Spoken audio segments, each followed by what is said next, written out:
बोलिए आप लोग हो इस सबके देह पर अभी छठी मैया होती रेब न तकिया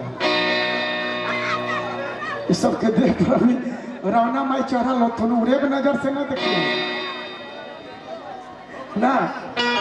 मुस्कान मुस्कान एगो आवा तने लोग के मुस्कुरा रहा आवा बाबा